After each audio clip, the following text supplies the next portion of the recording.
Reid Chandler reporting for Daily Iowan TV here at the Iowa Capitol in Des Moines, where the 2014 legislative session just kicked off yesterday morning, and the theme for this year's session seems to be short and sweet. It is an election year after all, so all lawmakers on both sides of the aisle want to get out of here early and get on the campaign trails as soon as they can. Where every day, truckloads of these oat hulls are shipped to the UI to burn at the UI power plant. Add to that more than 3,000 tons of wood chips the UI harvested from dead or dying trees here in Kent Park, just outside of Iowa City.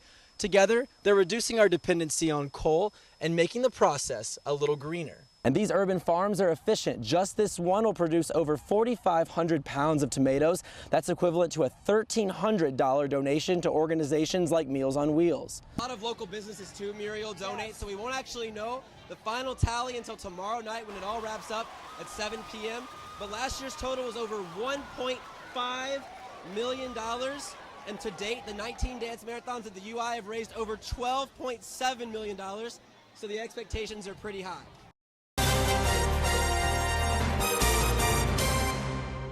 Some people in Hiawatha took advantage of today's nice weather to plant a garden that'll give back to local nonprofits. It's part of the organization Feed Iowa First, and the fruits and vegetables of their labor helps organizations like HayCap and Meals on Wheels.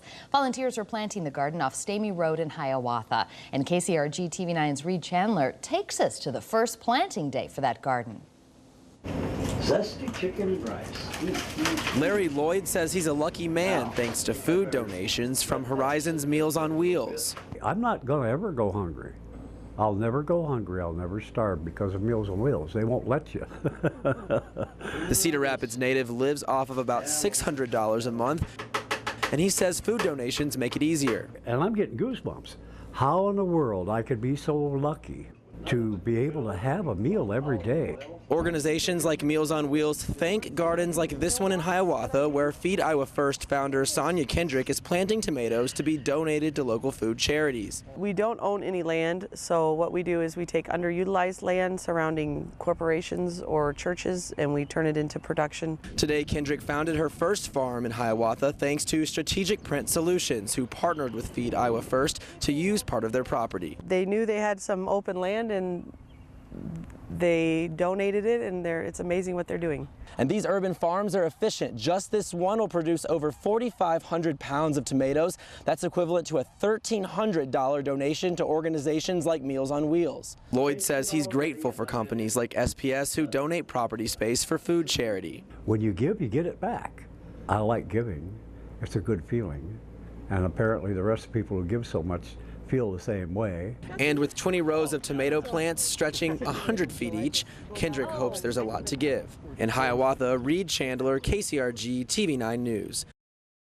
And we're always looking for your stories to share in our Show You Care Spotlight. Just send them to newsroom@kcrg.com. And of course, don't forget your name, phone number, and a description of the story. It affects over 33 million people worldwide. Over 1 million of those are here in the U.S., and statewide we have just over 2,000 people living with HIV or AIDS. But current law in Iowa says if you have HIV and someone accuses you of exposing them to it, unless you can provide that you disclosed your status in writing, you can be put in jail for 25 years. But there are people at the Capitol right now who are trying to change that. If you live in Iowa and you're HIV positive, current law could land you in jail if you can't prove you disclosed your status to someone you're intimate with, even if you don't actually transmit the virus. If you cannot prove that you disclosed your HIV status to your partner, you can be sentenced to 25 years in jail and a lifetime sex offender registry. Tammy Hott was diagnosed with HIV in 1993. Ever since, she's been an activist in the state to reduce the stigma. She says the current law is one size fits all. She helped propose a new law that only gives a Class B felony if you intend to transmit HIV to your partner and actually do without their knowledge. Everyone agrees if somebody is intentionally transmitting something, they should be sentenced to the full extent of the law. The new law also changes it from being HIV specific to including all infectious diseases, and it takes the burden off the person infected. Just because you can't prove in writing you disclosed your status doesn't make you guilty. Many of these cases are based on he said, she said, he said, he said. Tammy has been pushing to change the law for years. It finally passed the Senate unanimously 2 weeks ago, but the House hasn't taken it up in committee yet. It all starts here in this room. The House Judiciary Committee meets here every Monday, and they have to actually assign the bill to a subcommittee who then submit a polished version to the entire committee.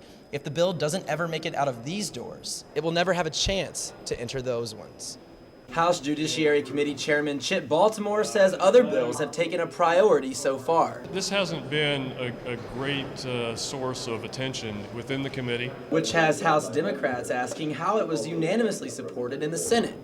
Unanimously means both sides voted for it, and then we can't even get it brought up on this side. For people like Tammy, the House is the last hurdle in the way. And the House Judiciary Committee assigned the bill to a subcommittee today. They have until Friday to get the bill passed out of the overall committee, or it won't be taken up this year. What do you want to do when you're 96? Good question. We met a man in Wilton who keeps pedaling ahead in life thanks to 3 wheels, good cheer, and an easy laugh. KCRG TV9's Reid Chandler has the story. Okay. Just take off right this way. Yep. Oh, it feels great. I just wrote in my email, I don't feel any different than the 95s. L.B. Eaton has ridden nearly 5,000 miles on this 3-wheeled bike, a gift from when he hit 93. And he's a legend around town. It's like, oh, that's your dad. You know, oh, you're his daughter. You know, everybody knows the guy on the 3-wheeler. An odometer on the bike lets Eaton keep track of his travels, showing he often racks up 20 miles in a day. When they saw him after being in Arizona for the winter, then he came up for a treatment, they were just amazed. Eaton's family says he's always been active, but as this veteran of World War II got older, he's replaced judo and handball with cycling. I generally pick something that's more challenging, and it's like going against the wind or going uphill. And I've had a few accidents with it. But every time he falls, he gets back up, and his family wants to share their inspiration with the world. Everyone should need to know how he is, not just us. Eaton's goal was to make his late wife, Luetta, and his children proud, and they say he's accomplished it. Think positive, enjoy life, and live it new every day. That's what he inspires us to do. And Eaton plans to keep pedaling at this same brisk pace, hoping 3 years down the road, he'll pass 10,000 miles. In Wilton, Iowa, Reid Chandler, KCRG TV9 News. And a sincere salute for your World War II service. Eaton also tells us he enjoys Pilates and says he's looking forward to taking up swimming in the near future.